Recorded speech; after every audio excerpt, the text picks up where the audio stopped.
Saya sangat terhormat bisa bergabung di forum diskusi kawan-kawan semuanya, bumbung semuanya. Saya tentu dalam posisi ingin berdiskusi dan ingin belajar dari teman-teman semuanya. Nah, sebenarnya perbincangan tentang Buser ini, Basir ini telah banyak didiskusikan di media TV ya, maupun dituliskan di koran-koran tentunya. Jadi tidak ada yang terlampau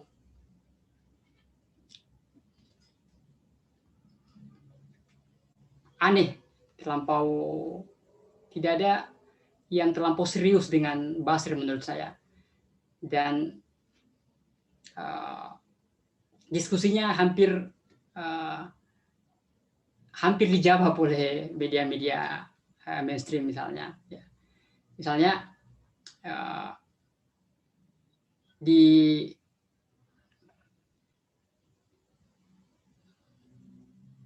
salah satu TV misalnya, saya melihat perdebatan antara Rocky Gerung, kemudian aktivis LBH, kemudian kalangan istana, jubir Bung Fajrul Rahman, dan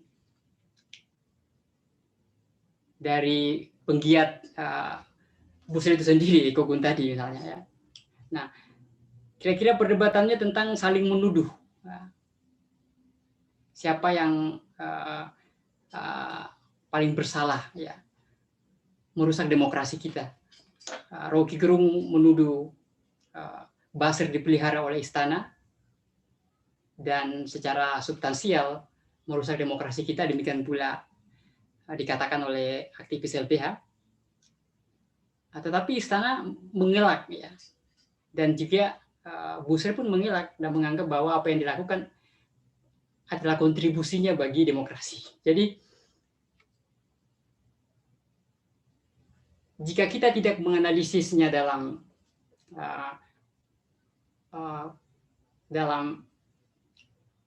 konstruksi politik Indonesia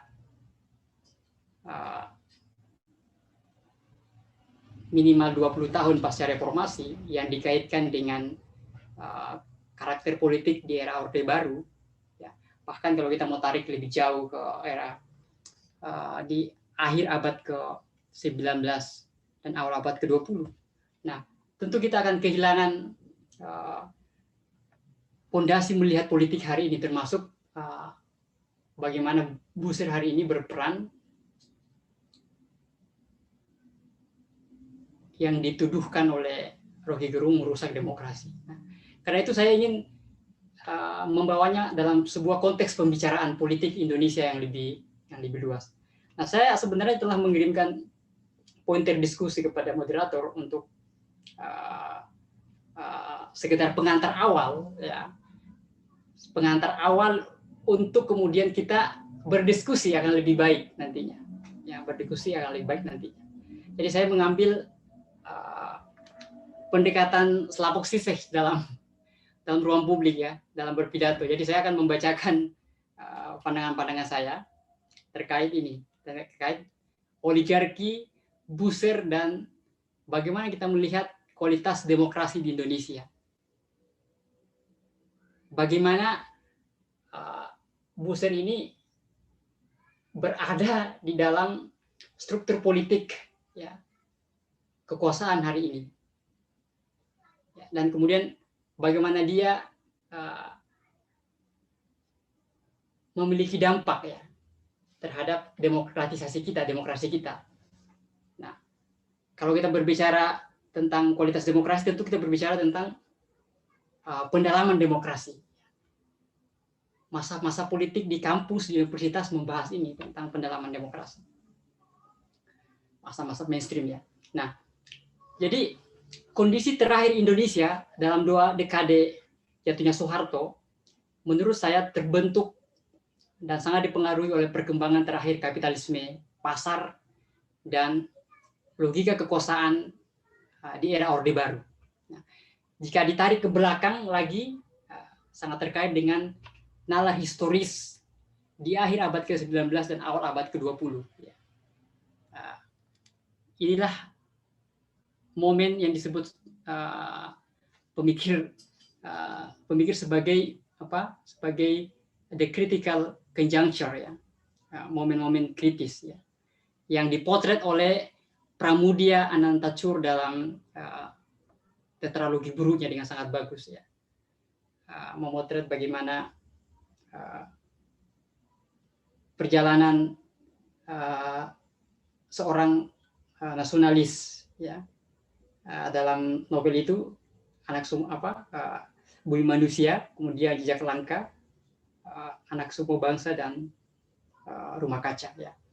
Anda bisa membacanya dengan baik untuk menangkap nalar historis itu dan memposisikan Indonesia hari ini dalam pandangan nalar historis itu. Nah, kapitalisme hari ini terbentuk di level global, berada dalam skema politik yang dalam pandangan Branko Milanovic, ya, disebut sebagai pertarungan antara liberal kapitalisme, ya, liberal meritocratic capitalism versus political capitalism atau state-led political capitalism. Dengan kata lain, pertarungan antara Amerika versus Cina, ya, dalam pandangan Branko Milanovic. Nah, Susana Zuboff, ya, menulis lebih detail lagi mengenai perkembangan kapitalisme hari ini sebagai surveillance capitalism atau kapitalisme panoptikon, kapitalisme yang memantau, yang mengontrol, yang mana sebuah kapitalisme yang menjadikan pengalaman manusia, ya, human experience, sebagai bahan baku, bahan mentah yang gratis untuk data yang bisa dijual oleh misalnya Google, Facebook, Microsoft, dan seterusnya. Nah, yang kira-kira, ya, prakondisinya adalah era digital ini tentunya. Nah, inilah kondisi terakhir tentang perkembangan kapitalisme. Kalau kita melihat perkembangan kapitalisme yang seperti dipotret oleh misalnya Wallerstein dari abad ke-16 di Eropa, ya, terutama di Inggris dan di Prancis 1500 hingga abad ke-18, ya, terjadinya revolusi industri, ya. Nah, kita melihat perkembangan kapitalisme itu dari kapitalisme agraris ke kapitalisme manufaktur ke kapitalisme kognitif, ya, hari ini, atau orang menyebutnya sebagai kapitalisme postfordisme, ya. Nah, yaitu kapitalisme yang udah sangat berkembang, ya, yang dikatakan oleh Susana Zuboff sebagai pengalaman manusia pun kini menjadi barang jualan oleh para surveillance kapitalis, ya, seperti Bill Gates misalnya, Elon Musk, ya, dan seterusnya. Nah, kapitalisme tentu hanya menciptakan kontradiksi yang nyata, ya. Jadi, ya, sebuah kutukan yang disebut sebagai ketimpangan ekonomi dalam sejarah perkembangan masyarakat modern.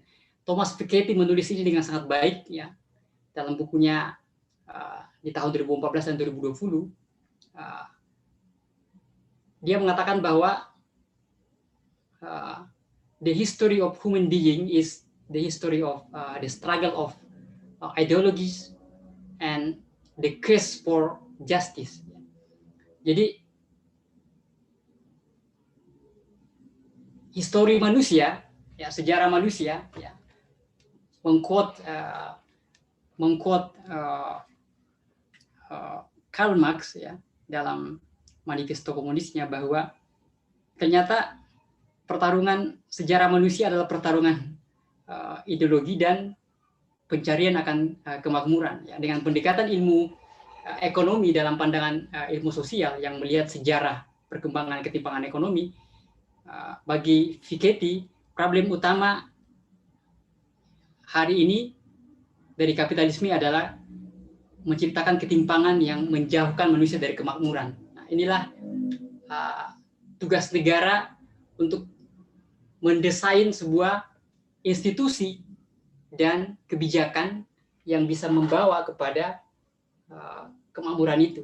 Bagi Piketty itulah agenda utama dari setiap negara yang memikirkan bagaimana mengatasi problem besar kapitalisme yang tumbuh di setiap negara dalam konteks yang berbeda. Nah, inilah konteks global yang kemudian kita harus sadari dan kemudian sangat mempengaruhi kondisi politik kita hari ini tentunya.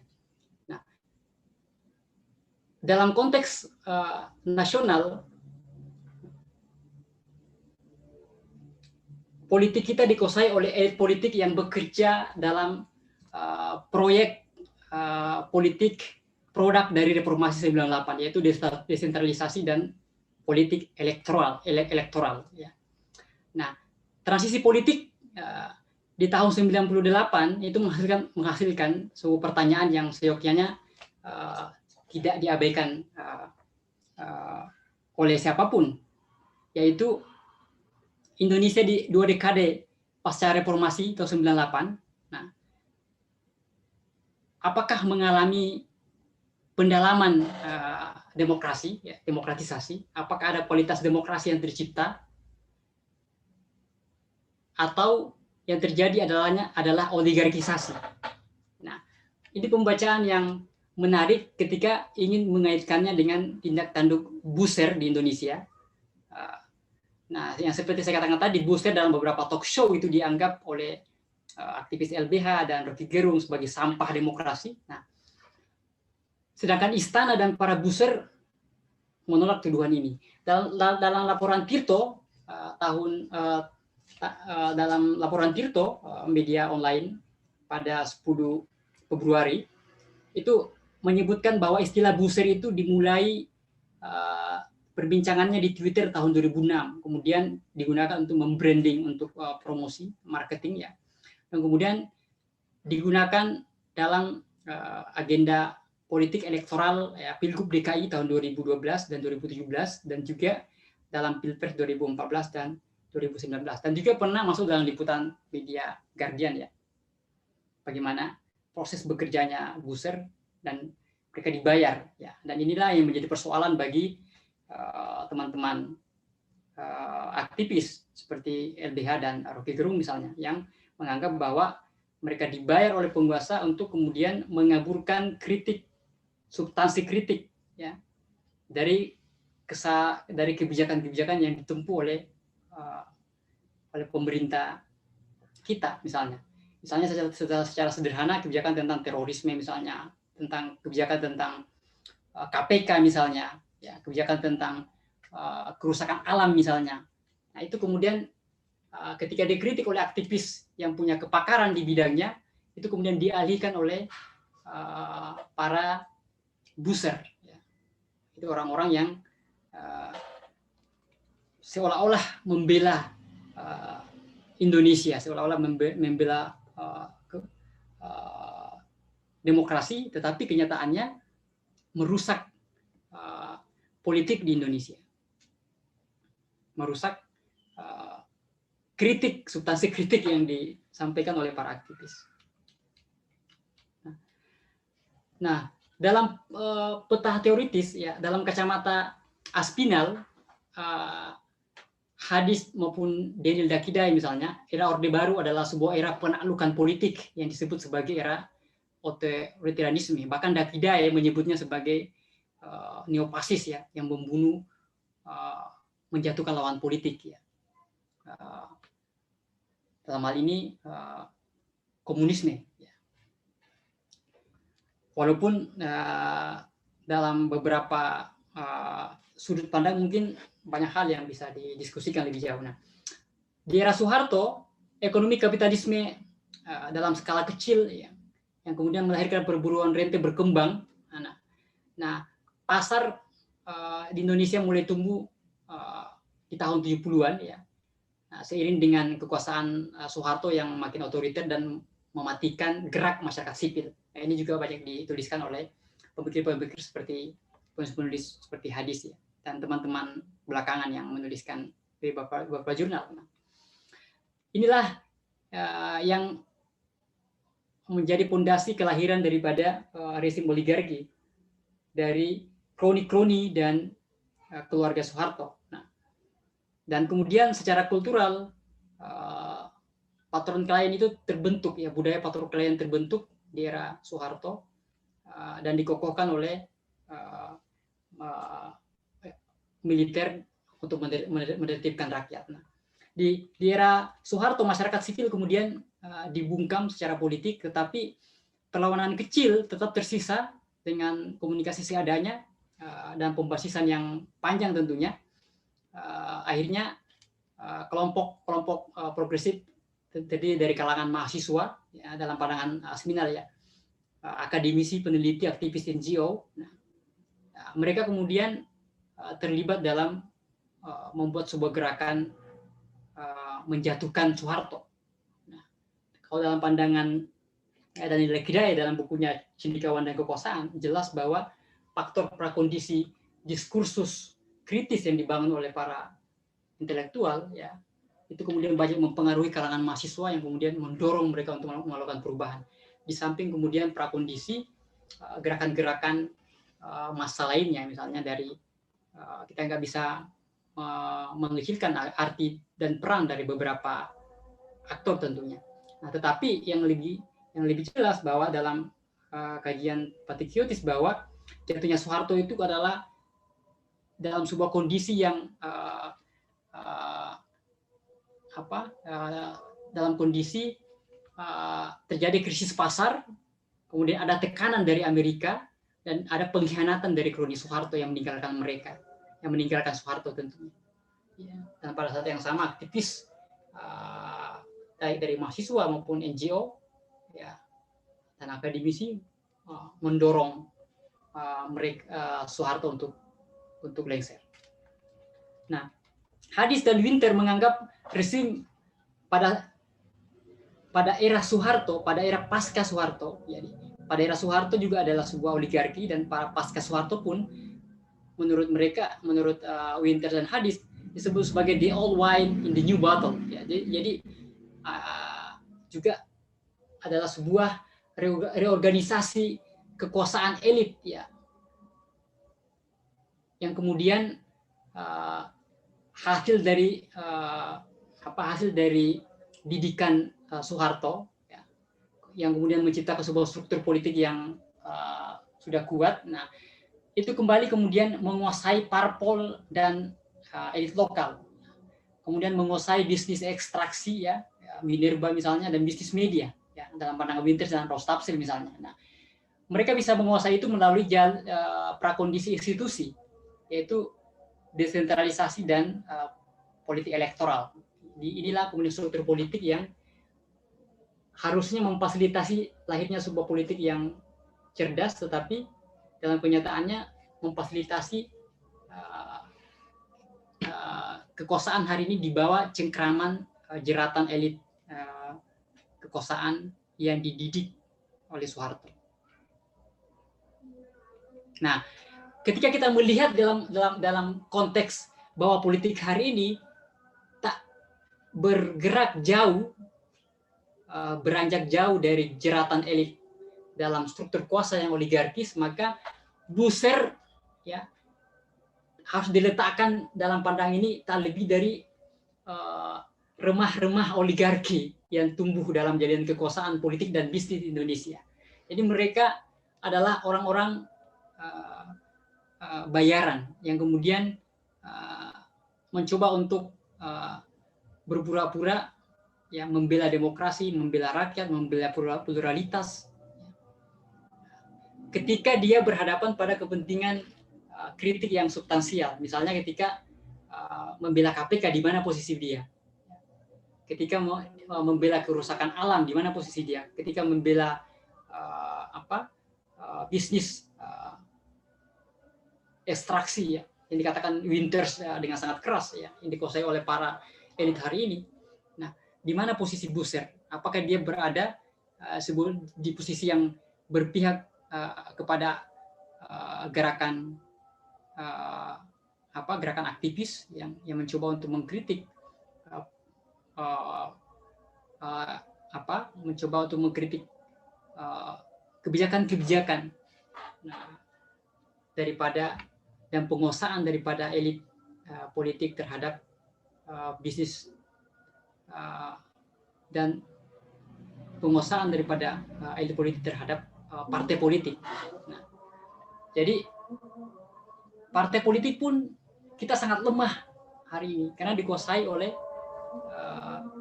oligarki yang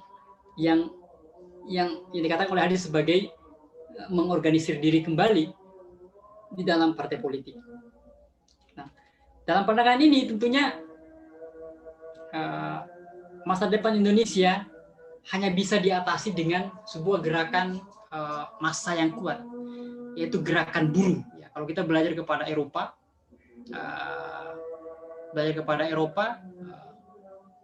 kita melihat bahwa gerakan kiri ya, ini dimotori oleh buruh misalnya di Inggris atau di Jerman misalnya, atau di negara maju lainnya.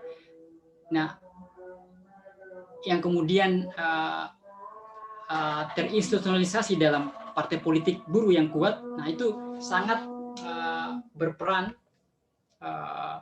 dalam mengcounter ya kebijakan elit dan kedua sangat berperan dalam membentuk institusi dan membuat kebijakan yang berkeadilan. Ini yang dikatakan oleh Thomas Piketty sebagai sebuah prakondisi untuk mengatasi ketimpangan, bahwa ketimpangan di Barat memang terjadi, tetapi tidaklah separah ketimpangan di negara-negara yang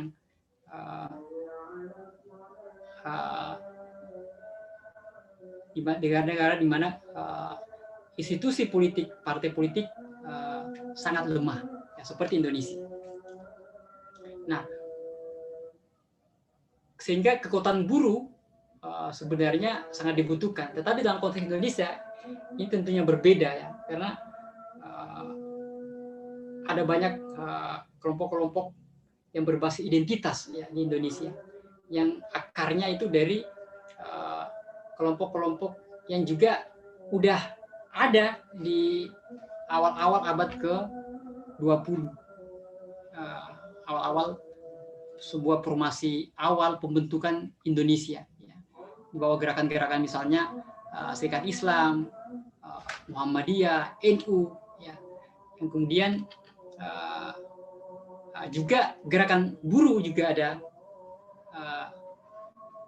di era itu kan, di era di mana banyak gerakan yang kemudian membentuk prakondisi awal gerakan politik aliran di zamannya Soekarno kan. Nah, sehingga dalam konteks ini gerakan buruh sangat dibutuhkan mengingat sebuah alasan besar bahwa gerakan-gerakan yang berbasis identitas kebanyakan terkoneksi dengan elit yang berkuasa hari ini. Nah, itu sehingga pandangan-pandangan yang agak struktural Marxian ini seperti Hadis misalnya, beberapa teman mengatakan bahwa hanya dengan kekuatan buruh yang lepas dari kepentingan,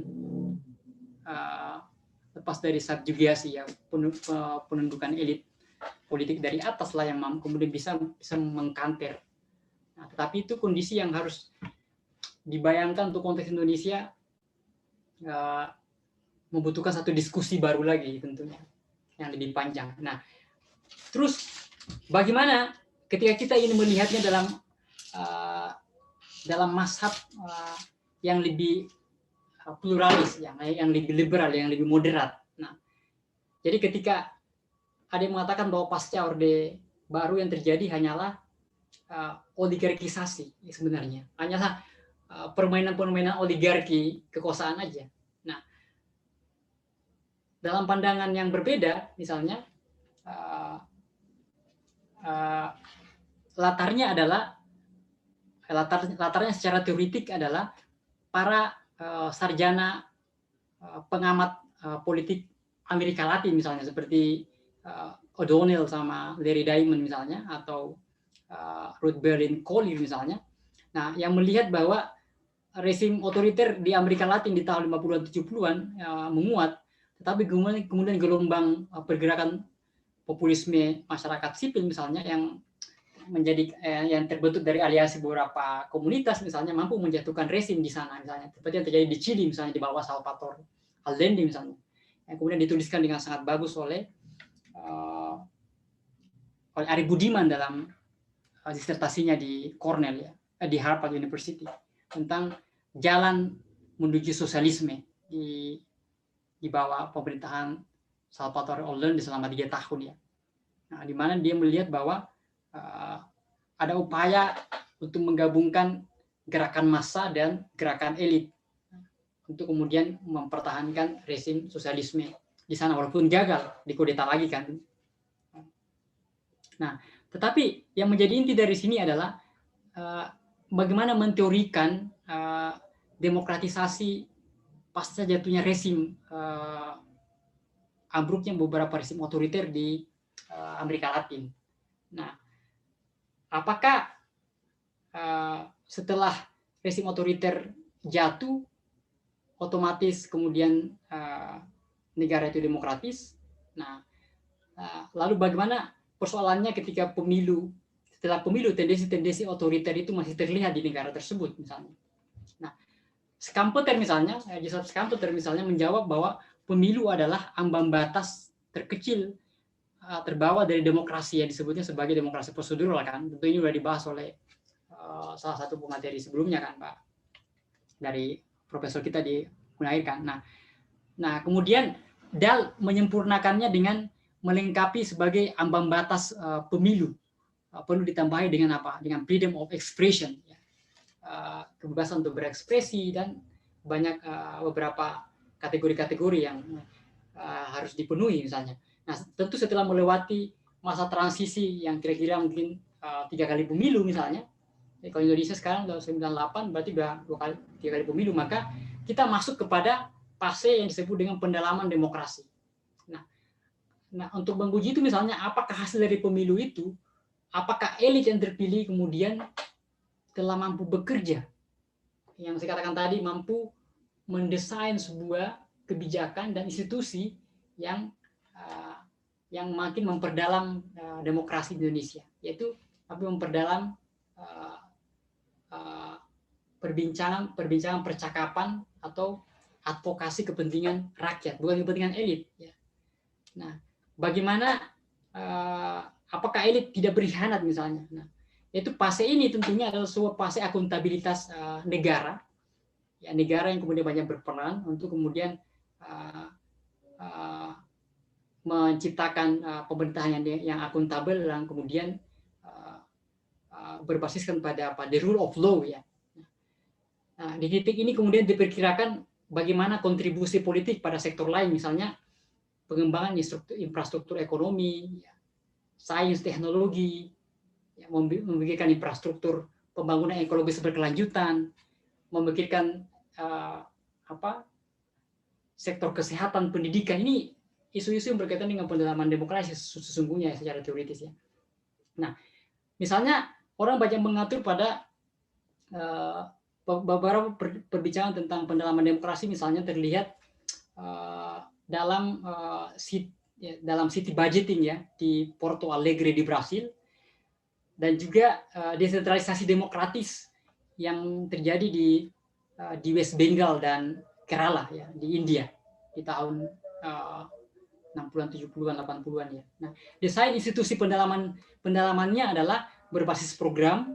Jadi pendalaman demokrasi itu berbasis program, kemudian pelibatan masyarakat, kemudian pemecahan masalah dengan diskusi bersama. Ini yang kita sebut secara teoretik sebagai pendekatan realisme utopis, ya.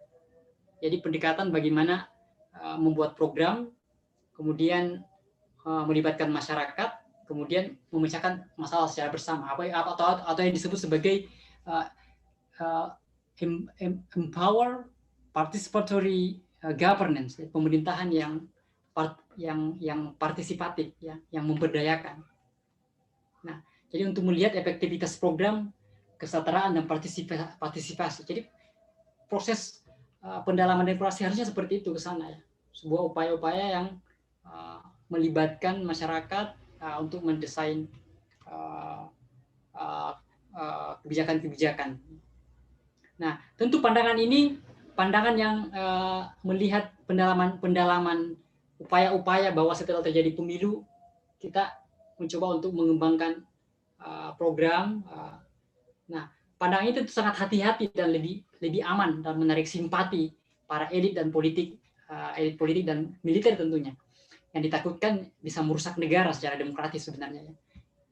Di sisi lain, pandangan ini juga sebenarnya membuat bisa lebih fokus pada pengembangan program dan partisipasi masyarakat pada wilayah tertentu yang jauh atau kurang cengkeraman elitnya, atau mengacu kepada klaim Larry Diamond misalnya, bahwa pendalaman kualitas demokrasi minimal itu bisa mengandaikan dia bisa mencegah konflik yang sangat berdarah jika ada pemilu, ada kebebasan informasi, ada partai yang banyak, ada akuntabilitas publik, ada kepuasan warga yang akan terlibat dalam mendesain program dan dalam mengambil keputusan, dalam mencari solusi misalnya. Nah, jadi di Indonesia pandangan pluralis liberal yang seperti dianut oleh para banyak ilmuwan Amerika Latin itu dianut oleh pemikir-pemikir seperti penulis-penulis seperti Aspinall, Misner. Nah, mereka ini yang kemudian berpandangan pluralis liberal yang melihat bahwa kekuatan masyarakat sipil itu berperan dalam menekan pemerintah untuk membuat kebijakan, ya.